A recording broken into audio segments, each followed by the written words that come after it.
আল্লাহকে একটু জিগাইও, আমার ঘর নাই, আমি বড় কষ্টে আছি, ছোট্ট একটা ভাঙা ঘর, আমার উপর এত কষ্ট কেন, আমি সহ্য করতে পারি না।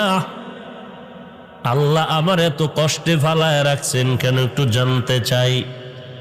বুড়ি এবার ডাক দিয়ে কয়, এই পয়গম্বর, জেনেছো নাকি? বলে, হা।